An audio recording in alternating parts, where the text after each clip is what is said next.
حبايبي الحلوين عاملين ايه؟ اهلا بيكم. لو اول مره بتشوفوني انا دعاء ودي قناتي. النهارده بقى عامله لكم لحمه مشويه دايبه في الفرن ذوبان. شايفين اللحمه عامله ازاي؟ خطيره. هي طبعا سخنه جدا جدا، انا مش عارفه امسكها، بس المنظر واضح جدا. دايبه دايبه دايبه يعني. لو قعدت اقول دايبه من هنا لحد بصوا مش فظيعه. محشيه بقى وكرنب. لحمة محشية كرنب، تحتها بطاطس وبصل دايبين كده في الصوص بتاع اللحمة. خطيرة، يعني خطيرة.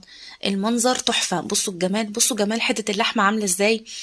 والمحشي الكرنب دايب ولا البطاطس، شايفين جمالها؟ خطيرة. محشي الكرنب بقى واخد كده من الصوص بتاع اللحمة، والدهون اللي نزلت من اللحمة بقى على الكرنب. خطير خطير خطير. يلا بقى لايك وشير وسبسكرايب وفعلوا الجرس عشان يوصلكم كل جديد من وصفاتي. ويلا نصلي على سيدنا النبي عليه الصلاة والسلام.